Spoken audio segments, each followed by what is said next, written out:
Chapter 7, Jnana Vijnana Yoga, the Yoga of Knowledge and Wisdom. If Chapter 6 revealed the greatness of the yogi, Chapter 7 now opens the door to the heart of divine truth itself. Krishna takes Arjuna beyond meditation, into the knowledge of the Supreme Being and the wisdom of how that knowledge transforms life. Here, Krishna does not just guide us on discipline, he unveils who he truly is, the source of all existence, both material and spiritual. This is the chapter where the yogi, having mastered the self, now learns the nature of God. Meditation ripens into vision, and vision ripens into wisdom. In verse 1 of chapter 7, Krishna begins with assurance. O Arjuna, with your mind attached to me, and with yoga practiced under my shelter, hear now how you can know me completely, without doubt. This is not partial knowledge, nor intellectual debate. Krishna promises total understanding, both knowledge of his infinite nature, and realization through direct experience. Psychology calls this holistic knowing, when theory and practice unite. Neuroscience describes this as integration, knowledge not just stored, but lived and embodied.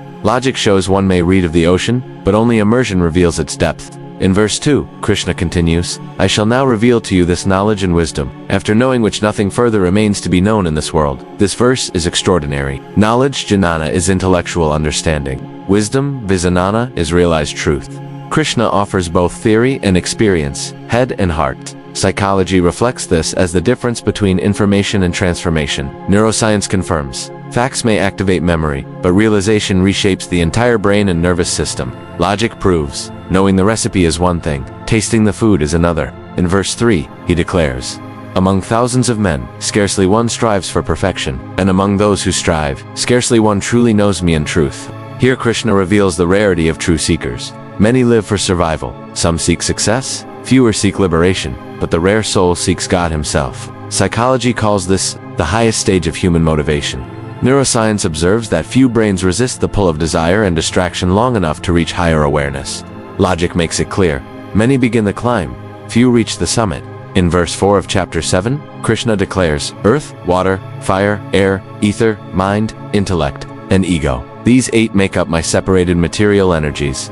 Here Krishna lists the building blocks of creation. The 5 elements form the physical universe, while mind, intellect, and ego form the subtle realm of thought and identity. Psychology interprets this as the external and internal environment shaping human life.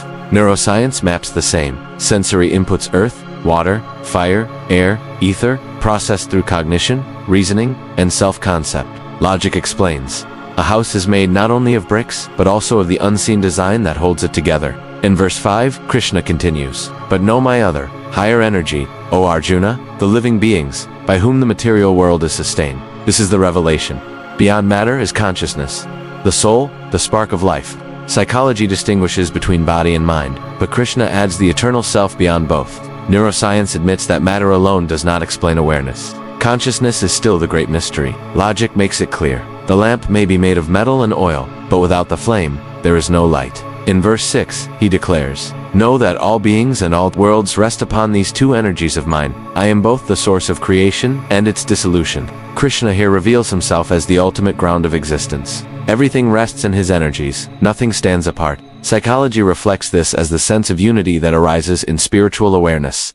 Neuroscience shows that deep meditation often dissolves the sense of separation, creating experiences of oneness. Logic proves, rivers, clouds, and rain all come from the ocean, and all return to it in time. In verse 7 of chapter 7, Krishna declares, O Arjuna, nothing is higher than me. All that exists is strung on me like pearls on a thread. This is a profound image. Krishna is the invisible thread holding together the necklace of existence. The pearls are the many forms of life and matter, but the thread unseen, yet essential, is the divine. Psychology reflects this as the hidden unity beneath diversity. Neuroscience mirrors this through the idea of networks. Countless signals connected by one underlying system. Logic makes it simple. Remove the thread, and the necklace falls apart. In verse 8, he says, I am the taste in water, O son of Kunti. I am the radiance of the moon and the sun.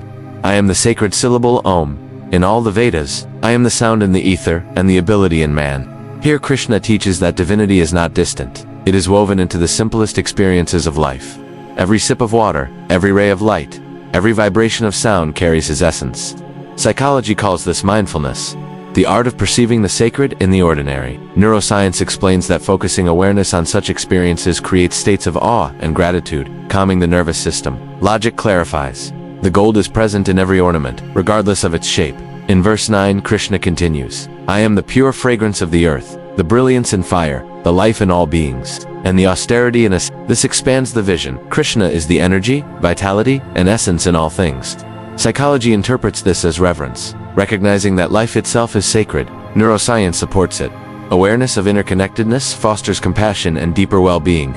Logic illustrates without the invisible power within, neither fire burns nor life breathes. In verse 10, Krishna says, I am the seed of all existences. O Arjuna, no being, moving or non-moving, can exist without me. This is the foundation of creation. Krishna, as the original seed, just as every tree grows from a single seed, all beings spring from his essence.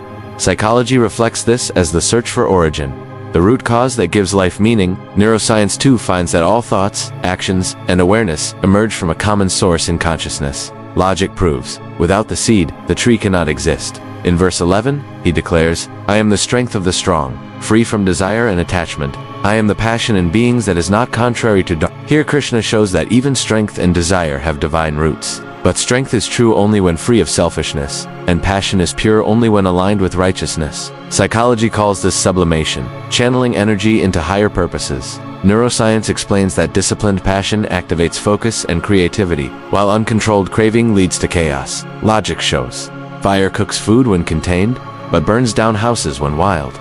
In verse 12, Krishna continues, know that the states of goodness, passion, and ignorance arise from me, but I am not in them, they are in me. This is the mystery of the three gunas. Krishna is their source, but he remains beyond them, untouched. Just as electricity powers a fan, a heater, or a cooler, the energy is one, yet it is not limited by the devices it runs. Psychology interprets this as the forces of human behavior, clarity, activity, and inertia. Neuroscience compares this to brainstates.com, focus, active drive, and lethargy. Logic affirms, the sun shines on all waters, but it is not wet. In verse 12, Krishna explains, know that all states of being, goodness, passion, and ignorance arise from me, but I am not in them, they are in me. Here Krishna shows that the three gunas sattva, rajas, and tamas come from him, but he remains beyond them. Psychology calls these modes human tendencies, but Krishna clarifies that they are his energy, not his essence. Then, in verse 13, he declares, the whole world is deluded by these three gunas, and does not recognize me, who am beyond them, and imperishable.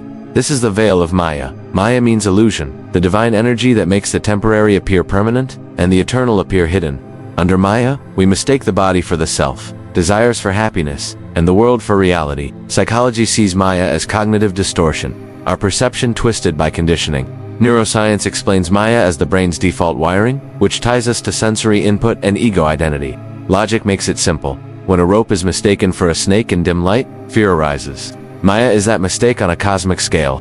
Finally, in verse 14, Krishna gives the key. This divine Maya of mine, made of the three gunas, is very difficult to overcome, but those who surrender to me cross beyond it. Here lies hope. Maya cannot be defeated by force or intellect alone. Only surrender to Krishna reveals the truth. Psychology confirms, humility and devotion break ego's grip.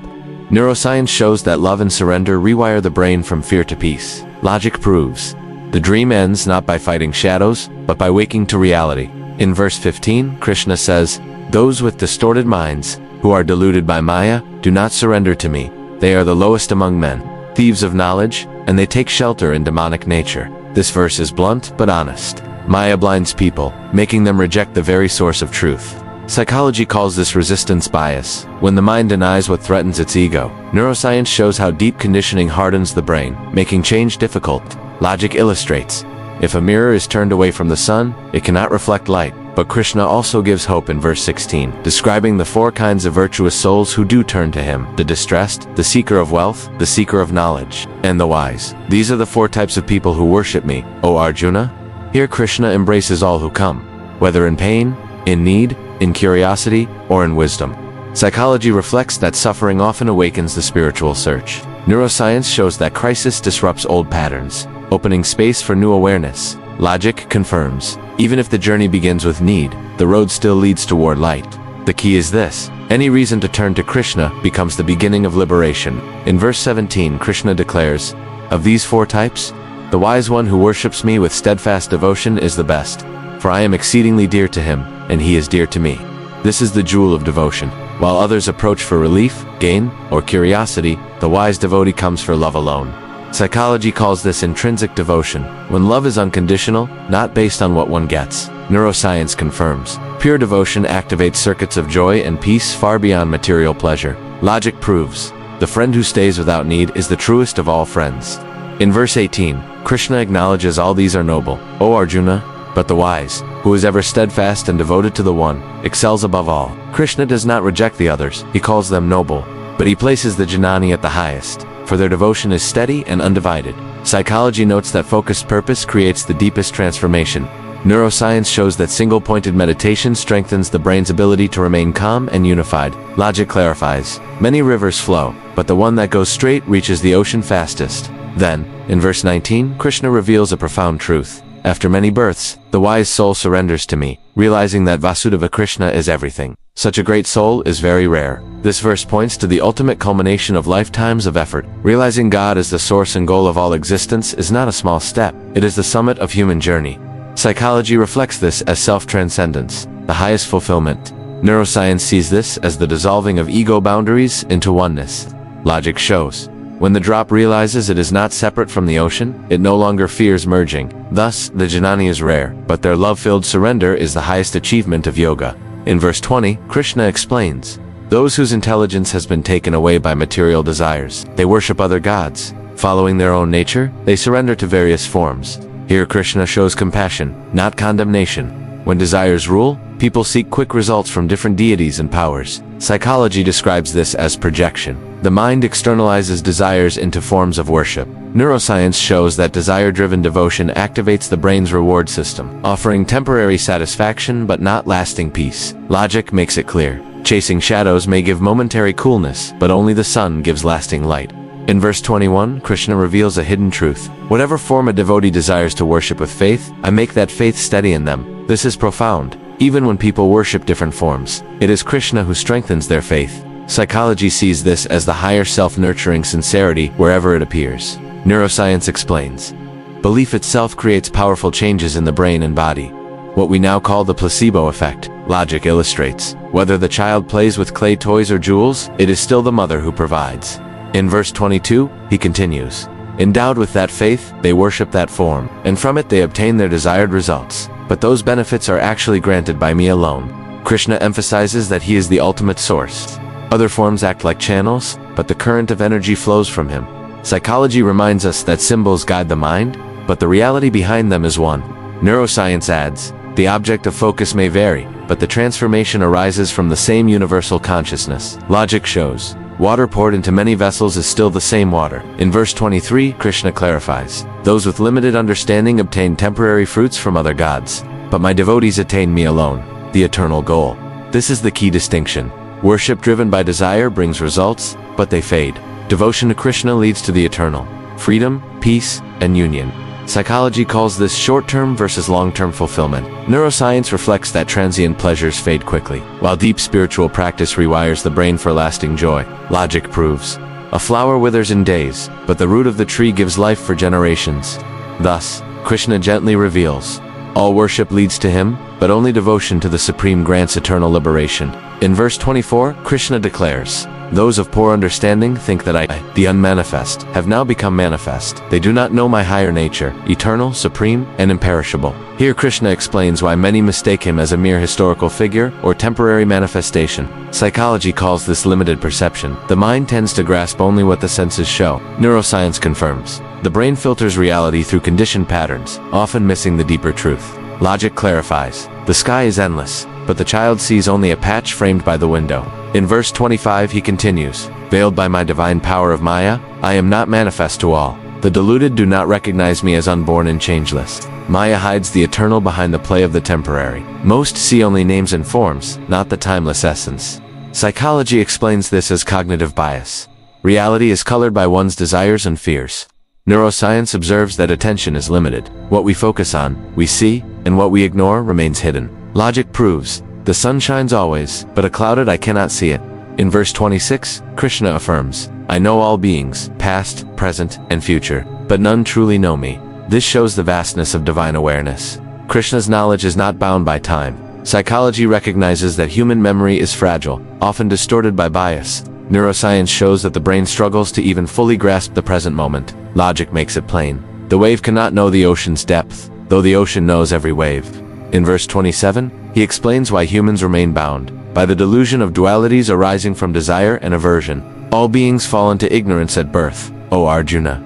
Here is the root cause. Desire pulls one way, aversion the other, creating endless conflict. Psychology calls this emotional conditioning. Attraction and avoidance govern human behavior. Neuroscience confirms dopamine fuels craving, while the fear centers drive aversion, trapping the mind in cycles.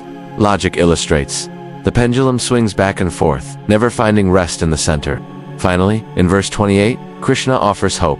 But those whose sins are destroyed, who act with virtue, freed from the delusion of dualities, they worship me with firm resolve. When the mind is purified, devotion naturally awakens. Psychology calls this self-actualization. When lower cravings fall away, the higher self shines. Neuroscience shows that meditation and ethical living calm the brain's stress centers, making clarity possible. Logic proves, when dust is cleared from the mirror, it reflects the sun effortlessly. Thus, Krishna reveals, ignorance blinds most from seeing his eternal form, but purity and devotion open the eyes to truth. In verse 29, Krishna declares, those who take refuge in me, striving for liberation from old age and death, they know Brahman, the self, and all action in its entirety. Here Krishna reveals that true seekers are not satisfied with temporary gains. They long for freedom from the cycle of birth and death. Psychology calls this transcendence, the shift from seeking pleasure to seeking meaning. Neuroscience observes that such focus rewires the brain from survival patterns to higher awareness. Logic explains, the one who digs for water stops only when the spring is found, not when a puddle appears. In verse 30, he continues, those who know me as the Lord of all beings, the God of gods, and the sacrificer of sacrifices, such souls know me even at the time of death. This is the highest realization, seeing Krishna as the source behind all gods, all actions, all rituals. Psychology calls this integration, perceiving unity behind diversity. Neuroscience shows that deep devotion imprints pathways so strongly that even at death, the mind turns naturally to the divine. Logic proves, the compass always points north, whether on calm ground or stormy seas. In verse 31, Krishna praises these devotees. Such great souls are very rare. He emphasizes how uncommon it is to find those who seek not temporary results, but eternal union. Psychology explains, most people remain bound by survival and desire, only a few rise to self-transcendence. Neuroscience confirms, few overcome the brain's wiring for short-term reward. Logic illustrates, pearls are not found on every shore, only in the deep ocean. In verse 32, he acknowledges diversity. Women, merchants, workers, even those of lowly birth, all who take refuge in me attain the supreme goal. This verse shatters all barriers. No matter one's status, gender, or birth, devotion opens the same door. Psychology reflects this as equality of potential. Every mind holds capacity for growth. Neuroscience confirms, the human brain is universally plastic, capable of transformation regardless of background. Logic makes it plain. The rain nourishes every field without discrimination. In verse 33, Krishna asks, then how much more easily the holy brahmanas and devoted kings, having attained this impermanent and unhappy world, engage in my worship. Here he urges, even those with privilege should not waste life on temporary pleasures, but turn toward the eternal. Psychology calls this responsible awareness, using advantage for higher pursuit. Neuroscience shows that unfulfilled privilege still breeds anxiety unless directed toward meaning. Logic proves, a golden cage is still a cage unless the door is opened to freedom. Finally, in verse 34, Krishna concludes, fix your mind on me, be devoted to me, sacrifice to me, bow down to me. In this way, with your heart absorbed in me, you shall surely come to me. This is the essence of Jnana Vijnana Yoga. Knowledge ripens into devotion, and devotion ripens into union with the Supreme. Psychology calls this surrender, the highest integration of intellect and love. Neuroscience reveals that such devotion calms fear, awakens joy, and brings coherence to the whole brain. Logic affirms, the river finds peace only when it merges into the ocean. Thus ends Chapter 7, Jnana Vijnana Yoga, the yoga of knowledge and wisdom. Krishna has revealed that he is the source of all, the sustainer, the goal. He has shown why ignorance blinds, how Maya hides truth, and how only devotion with knowledge leads to liberation.